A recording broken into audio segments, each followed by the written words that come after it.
Tamil Nadu defence corridor project. இந்த ப்ராஜெக்டை பற்றி நம்ம இப்போ பார்க்கலாம். சமீப காலமாக இந்தியன் சென்ட்ரல் கவர்மெண்ட் இந்தியாவில் டிஃபென்ஸ் காரிடார்ஸை எடுத்துகிட்டு வரணும் அப்படின்ற ஒரு பிளானில் ஈடுபட்டிருக்காங்க. இதனுடைய முதல் கட்டமாக உத்தரப்பிரதேஷ் யூபியில் ஒரு டிஃபென்ஸ் காரிடாரும் நம்முடைய மாநிலத்தில் ஒரு டிஃபென்ஸ் காரிடாரும் இப்போ இவங்க எடுத்துகிட்டு வர போகிறாங்க. டிஃபென்ஸ் காரிடார் அப்படின்னா நம்ம என்னென்னு பார்ப்போம். டிஃபென்ஸ் காரிடார்னால் என்னென்னா, ஒரு நாட்டினுடைய இராணுவம், அதாவது மிலிட்ரிக்கு தேவையான வெப்பன்ஸ் எக்யூப்மெண்ட்ஸை செய்யக்கூடிய ஒரு இடம் தான் இந்த டிஃபென்ஸ் காரிடார். இந்த டிஃபென்ஸ் காரிடார் பார்த்திங்கன்னா ரொம்ப பெரிய ஒரு இண்டஸ்ட்ரியல் ஜோனாக இருக்கும். இப்போது 4-5 சிட்டிஸை இணைத்து ஒன்று சேர்ந்த ஒரு இண்டஸ்ட்ரியல் ஜோன், அங்கே மேனுஃபேக்சரிங் பண்ணக்கூடிய அந்த இடத்த தான் நம்ம டிஃபென்ஸ் காரிடார் அப்படின்னு சொல்லுவாங்க. இப்போ western countries, Germany, France, America, Soviet யூனியன்லாம் பார்த்திங்கன்னா 80 வருஷம் முன்னாடி இருந்தே அந்த வேர்ல்டு வார் சமயத்திலேருந்தே அங்கெல்லாம் நிறைய டிஃபென்ஸ் காரிடார் இருக்குது. அந்த டிஃபென்ஸ் காரிடாரில் செய்யப்பட்ட அந்த வெப்பன்ஸை யூஸ் பண்ணி தான் அவங்க அந்த உலகப் போர்லேயே அவங்க சண்டை போட்டாங்க. இப்போ இந்த மாதிரி டிஃபென்ஸ் காரிடார் பார்த்திங்கன்னா இது வரைக்கும் இந்தியாவில் கிடையாது. ஒரு சில government sector units, ordnance factory board, இவங்க எல்லாம் செஞ்சாலும் ஒரு லார்ஜ் ஸ்கேலில் டிஃபென்ஸ் காரிடார் இந்தியாவில் இது வரைக்கும் கிடையாது. இப்போ தான் எடுத்துகிட்டு வர போகிறாங்க. இந்த டிஃபென்ஸ் காரிடாரோட முக்கியத்துவம் என்ன அப்படின்னு பார்த்திங்கன்னா, இப்போ இந்தியன் மிலிட்ரி இருக்குது, இராணுவம் இருக்குது. இப்போ நம் நாடை வந்து மற்ற நாடுகள் இராணுவத்தை வச்சு நம்மளை அட்டாக் பண்ணவோ இல்லை பயமுறுத்தவோ வாய்ப்பு இருக்குது. அதனால் நம்முடைய பாதுகாப்பு வந்து மிகவும் தேவை. அன்ஃபார்ச்சுனேட்டாக இந்தியாவோட நெய்பரிங் கண்ட்ரிஸான சைனா, பாகிஸ்தான், ஸ்ரீலங்கா இந்த மாதிரி நாடுகள் பார்த்திங்கன்னா நமக்கு நட்புறவு அந்தளவுக்கு இல்லை. நமக்குள்ளே நிறைய பிரச்சனைகள் இருக்குது. இந்த நாடுகள் நம்ம எப்போ வேணால் அச்சுறுத்தக்கூடிய வாய்ப்பு இருக்குது. அது முக்கியமாக பார்த்திங்கன்னா இந்தியன் ஓஷன் ரீஜனில் பாகிஸ்தான், ஸ்ரீலங்கா, சைனா 3 பேருமே சேர்ந்து இந்தியாவை இன்டைரக்டாக பயமுறுத்திக்கிட்டு இருக்காங்க. அது இல்லாமல் இப்போ பாகிஸ்தான் நம்ம எல்லாருக்கும் தெரியும், காஷ்மீர் ரீஜனில் அவங்களுக்கும் நமக்கும் மிகப்பெரிய பிரச்சனை இருக்குது. அப்படி இருக்கும்போது பார்த்திங்கன்னா நம்ம இந்தியன் மிலிட்ரியோட ஸ்ட்ரென்த்தை நம்ம வந்து ரொம்பவே ஸ்ட்ரெங்தன் பண்ணக்கூடிய நிலைமையில் இருக்கோம். ஸோ இதுக்காக டிஃபென்ஸ் காரிடார் எடுத்துகிட்டு வர்றதுனால இந்தியன் மிலிட்ரிக்கு தேவையான வெப்பன்ஸை நம்ம வந்து அதிக லெவலில் மேனுஃபேக்சரிங் பண்ணலாம். நம்ம டிஃபென்ஸ் ஸ்ட்ரென்த்தை நம்ம வந்து இன்க்ரீஸ் பண்ணிக்கலாம்.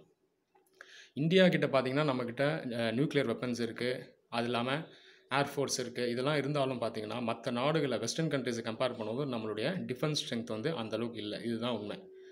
அது இல்லாமல் நம்ம சுற்றி இருக்கக்கூடிய கண்ட்ரிஸ் பார்த்திங்கன்னா இந்தியா கிட்ட நியூக்ளியர் வெப்பன்ஸ் இருக்குது. ஆனால் பாகிஸ்தான் கிட்ட இந்தியாவை விட அதிகமாக நியூக்ளியர் வார் ஹெட்ஸ் இருக்குது. இது வந்து ரொம்பவே ஆபத்தான விஷயம். இப்போ பாகிஸ்தான் நாளைக்கு அவங்களுடைய டிஃபென்ஸ் ஸ்ட்ரென்த்தை இன்க்ரீஸ் பண்ணால் நம்மளை அவங்க பயமுறுத்தக்கூடிய வாய்ப்புகள் அதிகமாகவே இருக்குது. அது இல்லாமல் இப்போது நம்ம இந்தியா வாங்கக்கூடிய வெப்பன்ஸ் பார்த்திங்கன்னா முக்கால்வாசி நம்ம இந்தியாவில் செய்கிறது கிடையாது.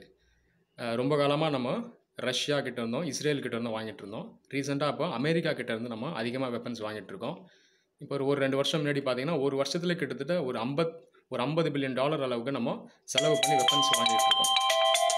அதனால் இப்போ டிஃபென்ஸ் எக்ஸ்பெண்டிச்சர் வந்து இந்தியாவில் ரொம்பவே அதிகமாக போயிட்டுருக்கு. இப்போ இதனால் நம்ம டிஃபென்ஸ் எக்யூப்மெண்ட்ஸை நம்ம வெளியே வாங்குறத விட நம்மளே அதை மேனுஃபேக்சர் பண்ணுறது நமக்கு ரொம்பவே பெட்டராக இருக்கும். இப்போ இதுக்கு இந்த டிஃபென்ஸ் காரிடார் ப்ராஜெக்ட் வந்து ரொம்பவே உதவும். இப்போ நம்ம அமெரிக்கா போன்ற நாடுகள்கிட்டேருந்து இப்போ நம்ம ஏர்க்ராஃப்டோ இல்லை மிசைல்ஸோ வாங்குறோன்னு பார்த்திங்கன்னா அதுக்கான டெக்னாலஜி ட்ரான்ஸ்ஃபர் அவங்க எப்பயுமே செய்ய மாட்டாங்க. அதாவது எப்படி அந்த வெப்பன்ஸை செஞ்சாங்க அப்படின்றது நமக்கு சொல்ல மாட்டாங்க.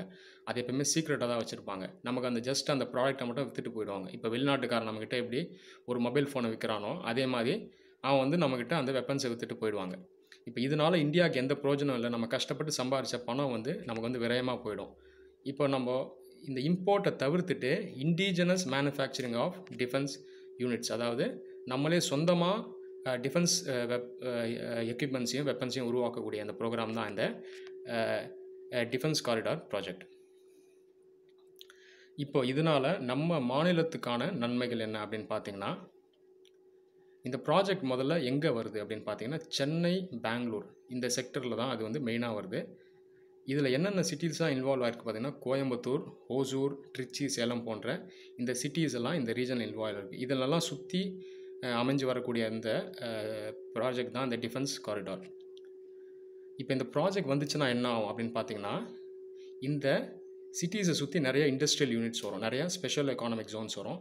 இங்கே நிறையா 100, 200, 300 இண்டஸ்ட்ரியல் யூனிட்ஸ் நிறையா அமைஞ்சு இவங்கெல்லாம் ஒன்று சேர்ந்து வெப்பன்ஸை வந்து மேனுஃபேக்சரிங் பண்ணுவாங்க. சின்ன கம்பெனி வந்து பெரிய கம்பெனிக்கு சப்ளை பண்ணும். இந்த மாதிரி ஒரு டிஃபென்ஸ் ஹப்பு வந்து நம்ம சவுத் இந்தியாவில் உருவாகும், நம்ம மாநிலத்தில் உருவாகும். இதில் வந்து இப்போதைக்கு ஃபஸ்ட்டு ஃபேஸில் பார்த்திங்கன்னா ஒரு 3200 கோடி சென்ட்ரல் கவர்மெண்ட் நம்மக்கிட்ட ஒதுக்கியிருக்கு. ஃப்யூச்சரில் இது இன்னும் அதிகமாகும். இப்போ இந்த ப்ராஜெக்ட் வரதுனால இன்னொரு நன்மை என்னென்னு பார்த்தீங்கன்னா, இன்வெஸ்ட்மெண்ட் அதிகமாக வரும். மெயினாக ஃபாரின் டைரக்ட் இன்வெஸ்ட்மெண்ட் வரும். வெளிநாடு கம்பெனி வந்து இந்தியாவில் நிறையா இன்வெஸ்ட் பண்ணுவாங்க. அது இல்லாமல் இந்தியாவில் இருக்கக்கூடிய மற்ற கம்பெனிஸும் இந்தியாவில் இன்வெஸ்ட் பண்ணுவாங்க. இதனால் இன்ஃப்ராஸ்ட்ரக்சர் உள்கட்டமைப்பு அதிகமாகிறதுக்கு வாய்ப்பு இருக்குது. இப்போ இந்த டிஃபென்ஸ் காரிடார் வர்றதுனால இதுக்கு சம்மந்தமாக ரோடு, பிரிட்ஜ், ரயில்வே லைன் இதெல்லாம் அதிகம் வர வாய்ப்பு இருக்குது. அது இல்லாமல் இந்த சோலார் ப்ராஜெக்ட்ஸ், விண்ட் ப்ராஜெக்ட், மற்ற க்ரீன் எனர்ஜி ப்ராஜெக்ட்ஸும் இந்த ரீஜனில் வரதுக்கான வாய்ப்பு இருக்குது.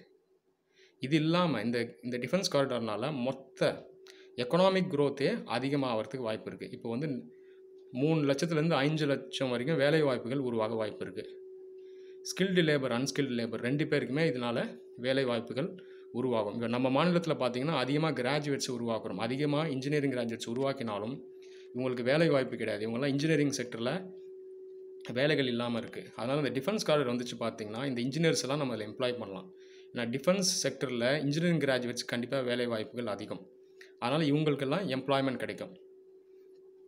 இதெல்லாம் பார்த்திங்கன்னா இதை சுற்றி இருக்கக்கூடிய மற்ற அன்ஆர்கனைஸ் செக்டர் அதுக்கும் வந்து வேலை வாய்ப்பு கிடைக்கும். இப்போ டிரான்ஸ்போர்ட் செக்டர், மற்ற லாஜிஸ்டிக் செக்டர், போர்ட் செக்டர் இதெல்லாம் சம்மந்தப்பட்ட வேலைகளும் இங்கே வந்து அதிகமாக உருவாகும்.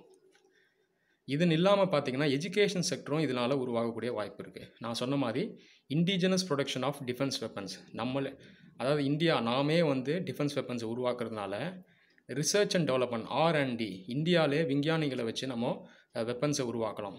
இப்படி உருவாக்கும் போது இந்தியாவுள்ளேயே அறிவியல் வளர்ச்சி அதிகமாகும். இந்தியாவில் நிறைய யூனிவர்சிட்டிஸ், காலேஜஸ்லாம் இருக்குது. இப்போ இந்த காலேஜஸ், யூனிவர்சிட்டிஸ், இந்த நாலேஜ் செக்டர் கவர்மெண்ட்டோட சேர்ந்து அவங்க வந்து டிஃபென்ஸ் மேனுஃபேக்சரிங் பண்ணலாம். இது ஸ்டூடெண்ட்ஸ்க்கும் ஹெல்ப்ஃபுல்லாக இருக்கும், கவர்மெண்ட்டுக்கும் ஹெல்ப்ஃபுல்லாக இருக்கும், ப்ரைவேட் செக்டருக்கும் ஹெல்ப்ஃபுல்லாக இருக்கும். இப்போ இதுதான் வந்து அமெரிக்கா போன்ற நாடுகளில் ஏற்கனவே பண்ணிக்கிட்டு இருக்காங்க.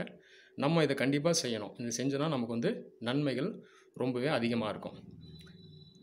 அடுத்தது இதனால் வர நன்மைகள் என்னென்னு பார்த்திங்கன்னா, நம்ம மாநிலம் பொறுத்த வரைக்கும் நம்மளுடைய பார்டர் இதை ஒட்டின நாடு ஸ்ரீலங்கா. ஸ்ரீலங்காவுக்கும் நமக்கும் நிறைய பிரச்சனைகள் இருக்குது. சீனா ஸ்ரீலங்காவோடு சேர்ந்து நம்மளை இந்தியன் ஓஷன் ரீஜனில் நமக்கு நிறைய பிரச்சனை கொடுத்துட்ருக்காங்க.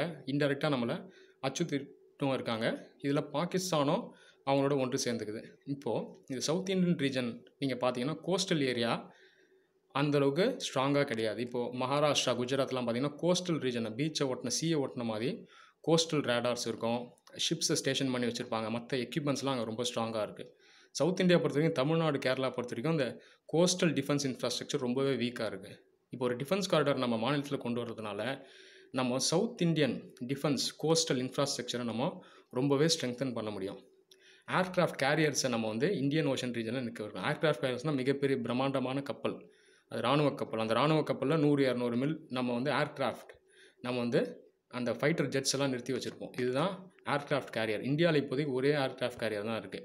இந்த டிஃபென்ஸ் காரிடார் மூலமாக நம்ம நிறைய ஏர்க்ராஃப்ட் கேரியர்ஸ் உருவாக்கி நம்மளுடைய சி ரீஜனில் நிற்க வைக்கலாம். Indian Ocean, Arabian Sea, bay of Bengal இந்த கோஸ்டல் பெல்ட்டில் நிறுத்தி வச்சோம்னா மற்ற நாடுகள் நம்மளை அச்சுறுத்த முடியாது. நம்மக்கிட்டேருந்து நம்மளை பார்த்தவங்க ரொம்பவே ஜாகிரதையாக இருப்பாங்க. இந்தியன் ஓஷனில் பாகிஸ்தான், ஸ்ரீலங்கா, சைனா 3 பேரும் சேர்ந்து இந்தியாவை அவங்க வந்து பயமுறுத்த முடியாது. அது இல்லாமல் இந்த ஸ்ரீலங்காவுக்கும் நமக்கும் வந்து அந்த கோஸ்டல் ரீஜனில் ஃபிஷிங் சம்மந்தம் நிறைய பிரச்சனைகள் இருக்குது இல்லைங்களா? இந்த மாதிரி பிரச்சனைகளும் இந்த ப்ராஜெக்ட் மூலமாக அது ஸ்டாப் ஆகிறதுக்கு வாய்ப்புகள் உள்ளது.